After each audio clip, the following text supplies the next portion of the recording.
கர்த்தருடைய பரிசுத்தமுள்ள நாமத்திற்கு ஸ்தோத்திரம். இன்றைய நாளின் கர்த்தருடைய வார்த்தையாக கலாத்தியருக்கு எழுதின நிருபம் 5வது அதிகாரம் 14வது வசனம். உன்னிடத்தில் நீ அன்பு கூறுவது போல பிறனிடத்திலும் அன்பு கூறுவாயாக என்கிற இந்த ஒரே வார்த்தையிலே நியாயப்பிரமாணம் முழுவதும் நிறைவேறும். எனக்கு அருமையானவர்களே, இந்த இடத்துல பவுல் அப்போஸ்தலன் சொல்லும் பொழுது சொல்லுகிறார், உன்னிடத்தில் நீ அன்பு கூறுவது போல பிறனிடத்திலும் அன்பு கூறுவாயாக. ரொம்ப கடினமான ஒரு காரியம்ல. கர்த்தருடைய வார்த்தையை இதில் தான் அடங்கியிருக்கு. அதற்கு முந்தின வசனத்தில் அவர் சொல்லுகிறார், அன்பினாலே ஒருவருக்கொருவர் ஊழியம் செய்யுங்கள். இன்று நம்முடைய வாழ்வில் எதில் நாம் குறைவுபடுறோம்? பரிசுத்தத்திலா, வாழ்க்கையினுடைய தேவைகளிலா, அன்பில் குறைவுபடுறோமா? நம்ம கூடுதலாக அதிகமான காரியங்களில் பார்ப்போமானால் அன்பிலே நாம் குறைவுபடுகிறோம். யாராவது ஏதாவது சொல்கிறதுக்கு முன்னால் கோவப்படுறோம்.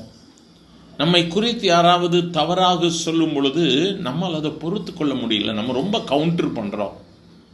யோசித்து பாருங்க, கர்த்தர் அதற்குண்டான பலனை உங்களுக்கு கொடுப்பார் அப்படின்னு சொல்லிட்டு போயிருங்க. ஆண்டவர் சொல்கிறார்ல, பிதாவே இவர்களுக்கு மன்னியும், தாங்கள் செய்வது இன்னதென்று அறியாது இருக்கிறார்கள். இது கொஞ்சம் ரொம்ப கடினமான காரியம். இந்த சூழ்நிலைக்குள்ளாக வந்து நம் ஆண்டவரிடத்தில் இணைவது கஷ்டமான காரியம். அன்பினால் ஒருவருக்கு ஒருவர் ஊழியம் செய்கிறது கொஞ்சம் கஷ்டம்.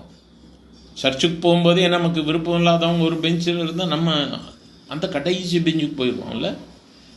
எனக்கு அருமையானவர்களே, நம்முடைய வாழ்க்கையை மாற்றணும்ல. நம்ம ஆண்டவரை நேசிக்கிற பிள்ளைங்க மற்றவர்கள் நம்மை பார்க்கும் பொழுது நம்முடைய வாழ்க்கை பிரதிபலிக்க வேண்டும். மற்றவர்களை பார்க்கும்போதே நம்ம தலையை சாய்ச்சிட்டு இந்த பக்கம் பார்த்து அந்த பக்கம் பார்த்து போகக்கூடாது. நம்ம ஆண்டவருக்கு பயந்து ஜீவிப்போம்.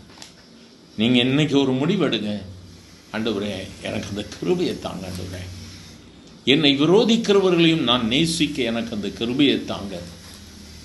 கேட்டு பாருங்க, உங்களுடைய வாழ்வில் இருக்கிற அநேக தடைகள் மாறும்.